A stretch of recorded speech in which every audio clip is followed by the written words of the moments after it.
மாத்திரை நமக ஜெயகுருதர் ஜெயகுரு பரசுராம். நமஸ்காரம். நான் கரூர்ல இருந்து வல்சலா பண்ணிக்க பிரசன்ன ஜோதிடர்.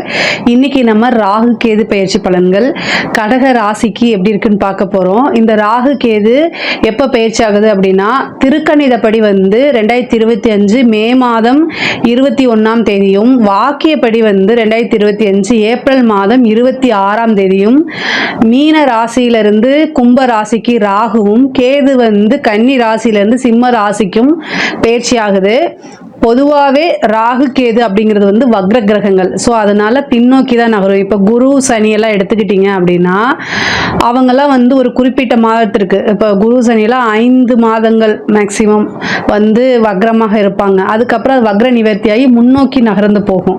இப்போ சுக்கிரன் புதன்லாம் என்ன குறிப்பிட்ட நாட்கள், அதுக்கப்புறம் அந்த வக்ர நிவர்த்தி ஆனோன்னா அது அவங்கெல்லாம் முன்னோக்கி அந்த கிரகங்கள்லாம் நகரும். ஆனால் இந்த ராகு கேதுக்கள் எனி டைம் எப்பொழுதுமே வக்ரமாக இருக்குது. ஸோ அதனால எப்பவுமே வக்ரமா இருக்கனால இந்த ராகு கேதுக்கள் மட்டும் பின்னோக்கி தான் எப்பவுமே பெயர்ச்சி ஆவாங்க. இப்ப சனிலாம் 10ஆம் இடத்துல இருந்து அடுத்தது 11ஆம் இடத்துக்கு, இப்போ உங்களுக்கு அஷ்டமத்து சனி 8ஆம் இடத்துல இருந்து 9ஆம் இடத்துக்கு பெயர்ச்சி ஆயிருக்காரு, பாக்கிய சனியா இருக்கு.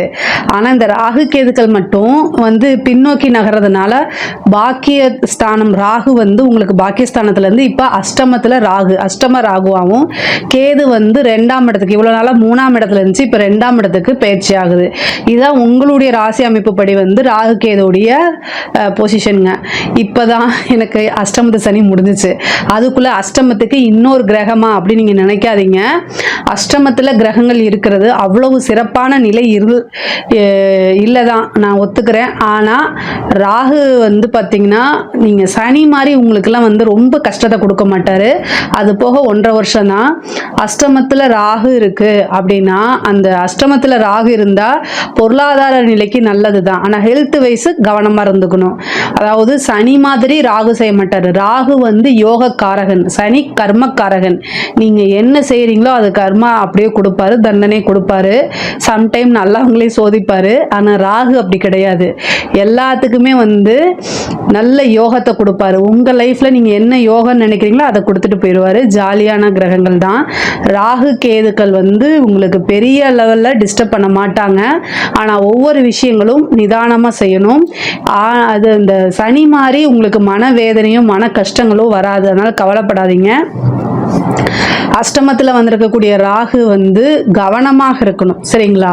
உங்களுடைய பொருளாதார ரீதியாக நல்ல வளர்ச்சி உயர்வு எல்லாமே நடக்கும். ஆனால் அதே நேரத்தில் ஹெல்த் சம்மந்தப்பட்டதில் ரொம்ப கவனமாக இருக்கணும். 8ஆம் இடத்துக்கு ராகு வரும்போதெல்லாம் நீங்கள் ஒரு ஹெல்த் இன்சூரன்ஸ், அதாவது மெடிக்ளைம் பாலிசி மாதிரியோ அல்லது லைஃப் இன்சூரன்ஸ் இதெல்லாம் எடுத்து வச்சுக்கிறது நல்லது. ஒருத்தர் கமெண்ட்ஸில் காமெடி பண்ணிட்டு இருந்தார். ஹெல்த் இன்சூரன்ஸ்னு சொல்கிறது நான் ஏஜென்ட்டான்னு கேட்டாரு. நான் ஏஜென்ட்லாம் கிடையாது. அதாவது 8ஆம் இடம்ங்கும் போது விபத்து கண்டமாகலாம். ஹெல்த் பாலிசிங்கும் போது உடனே நீங்கள் கிளைம் பண்ணிக்கலாம். உங்ககிட்ட கையில் காசு இல்லைன்னா கூட ஏதாவது ஒரு தண்ட செலவு மாதிரி அதை நினச்சி போட்டு வச்சுருந்தீங்கன்னா அந்த டைமில் இது உங்களுக்கு யூஸ் ஆகுங்கிறதுக்காக ஒரு அட்வைஸை தானே தவிர நான்லாம் ஏஜென்ட் இல்லை. காமெடி பண்ணி வச்சுருந்தாரு. ஸோ இது உங்களுடைய நலனுக்கு மட்டும்தான் நான் சொல்கிறேன். உங்களுடைய புரிதல், உங்களுடைய நன்மை. இது ஆல்ரெடி நீங்கள் செய்யறது தான். நான் இந்த வீடியோ பார்க்கும்போது ஆமாம் அப்படின்னு மறந்துருந்தீங்கன்னா அதை நீங்கள் போட்டு வச்சுக்கோங்க. மற்றபடி உங்களுக்கு என்ன சேஃப்டியோ அது எல்லாத்தையுமே நீங்கள் செக்யூர் பண்ணி வச்சுக்கிறது தான் நல்லது. இந்த 8ஆம் இடம்ங்கிறத இன்சூரன்ஸ் கிளைம், அதுக்காக தான் இவ்வளோ தூரம் நான் சொல்கிறேன். 8ஆம் இடம்ங்கிறதுல பணம் வருங்க. இந்த 8ஆம் இடத்துல பணம் இருக்குது. ஆனால் அதில் வெளியில் சொல்ல முடியாத பணங்கள். ஒன்று புதையலாக இருக்கலாம், இல்லைன்னா லாட்ரியாக இருக்கலாம், இல்லைன்னா பினாமி சொத்தாக இருக்கலாம். பட் ஆனால் பெருசாக உழைச்சி வரக்கூடிய பணம் 8ஆம் இடத்தை குறிக்காது. உங்களுக்கு 8ஆம் இடத்துல ராகு ஒரு பணத்தை கொடுக்குதுன்னா அந்த பணத்தை நீங்கள் வெளியில் சொல்ல முடியாது. அதை சீக்ரெட்டாக தான் வச்சுக்கணும். ஸோ அதனால் அதை அப்படியே வச்சுக்கோங்க. அதுதான் நல்லது. வெளியில் சொல்லிட்டிங்கன்னா அது அப்படியே போயிடும். லாட்ரி சொன்னீங்கன்னா அது கண்திருஷ்டி மாதிரி ஆயிரும். அதே நேரத்தில் இப்போ பினாமி சொத்துனா அதை நீங்கள் போய் சொல்லிட்டு இருப்பீங்களா, சொல்ல மாட்டீங்களா? சேம் அதே மாதிரி தான். ஸோ 8ஆம் இடத்துலேருந்து வரக்கூடியது வெளியில் சொல்ல முடியாத அல்லது சந்தோஷப்பட முடியாத ஒரு விஷயம். ஆனால் பணம்ங்கிறது வரும். அதனால உங்களுக்கு நன்மையா தீமையான நன்மை தான். அதில் எந்த பிரச்சனையும் இல்லை. கடன் ரீதியாக இருக்கக்கூடிய பிரச்சனைகளுக்கு ஒரு சொல்யூஷன் கண்டிப்பாக கிடைச்சிரும். 2ல் கேது வந்திருக்காரு, 8ல் ராகு. ஸோ அதனால் கடன் ரீதியாக இருக்கிறதுக்கு ஒரு பெரிய பிரச்சனையிலேருந்து தப்பிக்கிறதுக்கு உண்டான சந்தர்ப்பத்தை இந்த ராகுவும் கேதுவும் உங்களுக்கு உருவாக்கி கொடுத்துருவாரு. எட்டாம் இடத்துல ராகு வந்திருக்கனால ஒவ்வொரு சனிக்கிழமையும் நீங்கள் என்ன பண்ணணும்னா, சனிக்கிழமை ராகு காலத்தில் கால பைரவர் வழிபாடு பண்ணிடுங்க.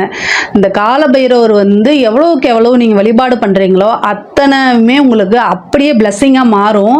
ஏன் அப்படின்னா, ஒரு விபத்து கண்டம் இல்லை உயிர் கண்டம் இந்த மாதிரி விஷயங்கள்ல இருந்து காப்பாற்றும்.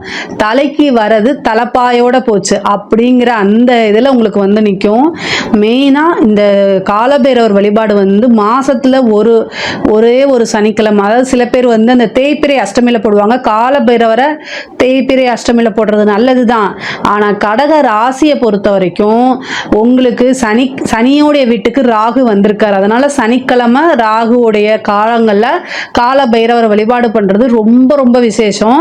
ஏன்னா ராகு அப்படிங்கிறது காலத்தை வென்ற கிரகமாக இருக்கனால அந்த டைமில் காலத்தை வென்றவங்க யாருன்னா காளி, காலபைரவர், இவங்கெல்லாம் காலத்துக்கு அப்பாற்பட்ட தெய்வங்களாக இருக்கனால அவங்கள வழிபாடு பண்ணுங்க. சனிக்கிழமை ஒன்று நீங்கள் காளி வழிபாடு பண்ணலாம், அப்படி இல்லைன்னா காலபைரவர் வழிபாடு பண்ணலாம். இதை 2 வழிபாட்டை ரொம்ப ரொம்ப பிடிச்சி வச்சுக்கோங்க. அதுதான் உங்களுக்கு இந்த 1.5 வருஷத்தில் நல்ல யோகத்தையும் ஏதாவது கண்டங்கள் வந்தால் தப்பிக்கிறதுக்குமே இந்த தெய்வ வழிபாடு தான் உங்களுக்கு உறுதுணையாக நிற்கும். அதனால நமக்கு வந்து திக்கற்றவர்களுக்கு தெய்வம் தான் துணை. காலங்கள் கெட்டு கிடக்கும் போது தெய்வத்தையும் தெய்வ வழிபாடையும் பண்ணுறதுனால நமக்கு தப்பே கிடையாது. கொஞ்சம் மனநிலை வந்து வெக்ஸாகி இருக்கக்கூடியவங்க தான் வந்து கடக ராசிக்காரங்க. இப்போ தான் உங்களுக்கு அஷ்டமத்து சனி முடிஞ்சிருக்குது. இந்த ராகு இதில் வந்து வழிபாடு பண்ணாலே போதுமானது. ராகு நல்ல யோகத்தையும் செய்வாருங்க. அவர் பேரே யோகக்காரகன், அதனால பயப்படலாம் வேண்டாம். கேது 2ஆம் இடத்துக்கு வந்திருக்கனால பண ரீதியாக இருக்கக்கூடிய பிரச்சனைகள் வந்து படிப்படியாக சால்வ் ஆகும். ஆனால் பெரிய லெவலில் எதிர்பார்க்காதீங்க. இந்த ராகு வந்து எந்த இடத்துக்கு இருக்காரோ அதை வந்து வளப்படுத்தி விடுவார்.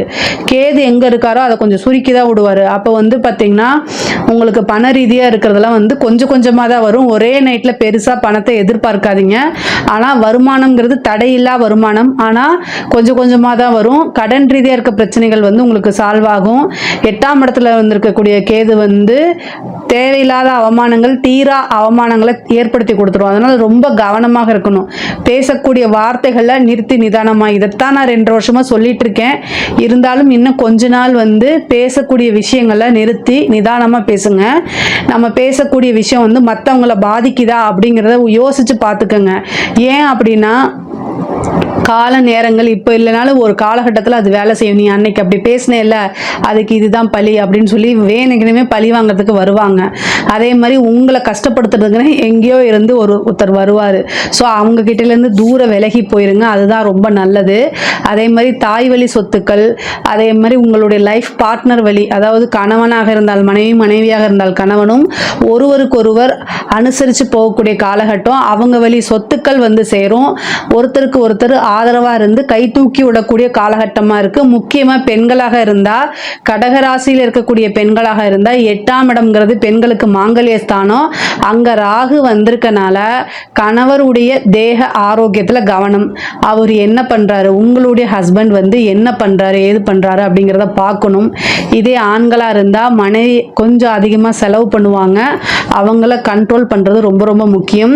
கடகராசியில் இருக்கக்கூடிய ஆணாக இருந்தாலும் சரி, பெண்ணாக இருந்தாலும் சரி, இந்த காலகட்டத்தில் ரொம்ப ரொம்ப தேவை சிக்கனமாக இருந்து பழகுங்க. தேவையில்லாத செலவுகளை பண்ணாதீங்க, அது உங்களுக்கு ரொம்ப ரொம்ப நல்லது. கேது வந்து 2ஆம் இடத்துல வந்திருக்காரு, 8ஆம் இடத்துல ராகு. இந்த ராகு வந்து ஆன்லைனில் இருந்து நிறைய இது வாங்குறதுக்கு உண்டான விஷயங்களை தூண்டி விடும். ஆன்லைனில் அதாவது ட்ரெஸ் வாங்குறது, வேறு ஏதாவது சம்திங் வந்து நிறைய திங்ஸ் வாங்குறதெல்லாம் தூண்டி விடும். அது தேவையில்லாத செலவுகள், அப்புறம் அது ஒரு பெரிய கடனாக கொண்டு போய் மாட்டி விட்டுரும். ஸோ அதனால் ரொம்ப ரொம்ப கவனமாக இருக்கணும்.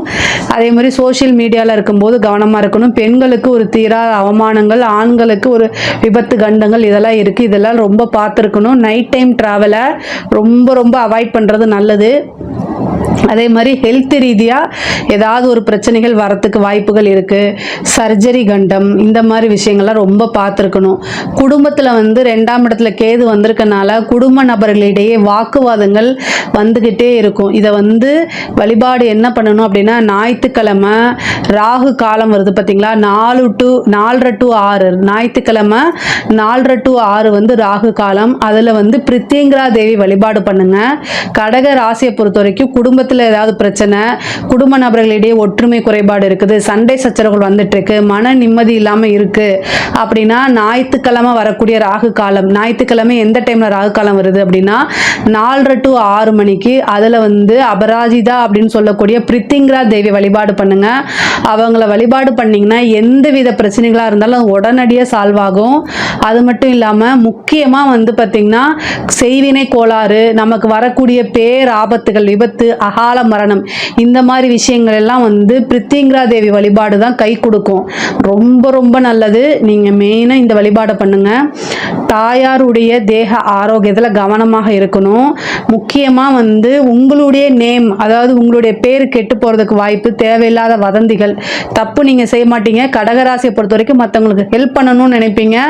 அதே நேரத்தில் பிராட் மைண்டடாக இருப்பீங்க. உங்கள் ஃபேமிலிக்காக சாக்ரிஃபைஸ் பண்ணக்கூடிய நபராக தான் இருப்பீங்க. ஆனால் இந்த காலகட்டம் ராகு வந்திருக்கனால தேவையில்லாத கெட்ட பேர், அதனால் மன வருத்தம், இந்த மாதிரிலாம் இருக்கும். பெண்கள் வந்து எங்கேயாவது வண்டியில் போகும்போது ரொம்ப ஜாக்கிரதையாக போகணும். அதே நேரத்தில் தொழில் ரீதியாக இந்த காலகட்டம் வந்து வளர்ந்து வந்துருச்சு. ஸோ அதனால் பெண்கள் வந்து உத்தியோக ரீதியாகவோ அல்லது வந்து தொழில் ரீதியாகவோ வந்து வெளியூர் வெளிமாநிலம் செல்லத்தான் வேணும். ஆனால் அது உங்களுடைய பாதுகாப்பை நீங்கள் உறுதி பண்ணணும். உங்களுடைய குடும்பத்தாருடைய ஆதரவு தான் நீங்கள் எல்லா விஷயத்தையும் செய்யணும். ஆதரவு கிடைக்கல அப்படிங்கிறதுக்காக ஒரு விஷயத்தை மறைச்சு நீங்கள் முன்னேறணும்னு அவசியம் கிடையாது. இந்த காலகட்டத்தில் உங்களுக்கு பாதுகாப்பு குறைவா இருக்கனால உங்களுக்கு நீங்க கல்யாணம் ஆனவங்களா இருந்தா கணவர்கிட்டயோ அல்லது கணவருடைய பாதுகாப்புலயோ போறது தான் நல்லது. கல்யாணம் ஆகாத பெண்களா இருந்தா சகோதரனோ அல்லது தந்தையாருடைய பெற்றோர்களுடைய ஆதரவோட எங்கேயாவது வெளியில போங்க. இந்த காலகட்டம் வந்து ரொம்ப ரொம்ப சுமாராக தான் இருக்கு, நல்லா இல்லை. அதாவது உங்களுடைய பாதுகாப்பை ரொம்ப உறுதிப்படுத்திக்கணும். வெளியூர் போகும்போது சாதிக்கக்கூடிய பெண்கள், நான் வந்து எல்லா விஷயத்துலையும் இதாக தான் இருப்பேன்னா இருங்க, நான் தப்பு இல்லை. ஆனால் கிரகங்களை வச்சு உங்களுடைய வாழ்க்கையை தடை பண்ணுறதுக்காக நான் சொல்ல வரல. பெண்களுக்கு பாதுகாப்பு ரொம்ப முக்கியம் அப்படிங்கிறதுக்காக இதை சொல்ல வரேன். முக்கியமாக சோஷியல் மீடியாவில் இருக்கவங்க இது எல்லாமே பார்த்துக்கோங்க. 8ஆம் இடம்ங்கிறது ராகு வரும்போதோ அல்லது சனி வரும்போதோ ஒரு தீராத அவமானத்தை கொடுத்துட்டு போயிடும். ஸோ அதில் கொடுத்துட்டு அவங்க பாட்டுக்கு போயிடுவாங்க. மீண்டு வர்றது நம்ம மனசு சீக்கிரமாக வராது. ஸோ அதனால் ரொம்ப கவனமாக இருக்கணுங்க. மற்றபடி பொருளாதார வளர்ச்சி வந்து ரொம்ப சூப்பர். புதையல், திடீர்னு ஒரு அரசியல்வாதி வந்து உங்களுக்கு ஒரு பினாமி சொத்து அவரோட பேரில் வாங்க முடியாது, உங்கள் பேரில் வாங்குறதுக்கு உண்டான வாய்ப்புகள் இருக்குது. பினாமி சொத்துக்கள் வரும். லாட்ரி யோகம் இருக்குது. 8ஆம் இடத்துல வந்து இருக்கக்கூடியது வந்து லாட்ரி யோகத்தை கொடுக்கும், புதையல் கொடுக்கும். இந்த மாதிரி நிறைய நன்மைகளும் இருக்குது. விபரீத ராஜயோகம் அப்படிங்கிறது கடகராசிக்கு இருக்குது. ராகு 8ஆம் இடத்துல வந்திருக்கனால விபரீத ராஜயோகம் உறுதியாக உண்டு. அதாவது ஃபாரின் போகிறதுக்கு உண்டான அமைப்புகள் இருக்குது. ஹெல்த் சம்மந்தப்பட்ட விஷயங்கள ரொம்ப கவனமாக இருங்க. ஏதாவது ஒரு பிரச்சனை, டாக்டர் சர்ஜரி பண்ணுறாங்க அப்படின்னா, சர்ஜரி மாதிரி சஜஷன் பண்ணுறாங்க அப்படின்னா இன்னொரு ஒப்பீனியன் கேட்டுட்டு எந்த ஹாஸ்பிட்டல் நல்ல ஹாஸ்பிட்டலாக அந்த ஹாஸ்பிட்டலில் போயிருங்க. செலவு அப்படிங்கிறதுக்காகத்தான் நான் இன்சூரன்ஸை போட்டு வைங்கன்னு சொன்னேன். ஏன்னா 8ஆம் இடம்ங்கிறது சர்ஜரி கண்டத்தை குறிக்கக்கூடியது. ஸோ அதனால் அதுக்கு எல்லாமே ப்ரிப்பேராக இருந்துக்கங்க. அதே மாதிரி தாயாருடைய தேக ஆரோக்கியத்துலேயும் ரொம்ப ரொம்ப கவனமாக இருக்கணும். பூர்வீக சொத்துக்கள், உயில் சொத்துக்கள் இருந்த பிரச்சனை எல்லாம் நீங்கும். கோர்ட்டு கேஸ் வழக்குகள் எல்லாம் ஜெயிக்கிறதுக்கு உண்டான அமைப்புகளை கொடுக்கும். மீதி எல்லாமே கடகராசிக்கு நல்லா இருக்கு. நிதானம், பேசக்கூடிய வார்த்தைகளை நிதானம், தெளிவு, நல்ல உறுதியான தன்மை இருந்தாலே பல விதமான ராஜயோகமும் விபரீத ராஜயோகமும் அஷ்ட ஐஸ்வர்யமும் சம்பத்தும் நல்ல நிலைத்து நிற்கும். கடகராசியை பொறுத்த வரைக்கும் இதில் ஏதாவது சந்தேகங்கள் இருக்குது அப்படின்னா கமெண்ட்ஸில் கேளுங்க.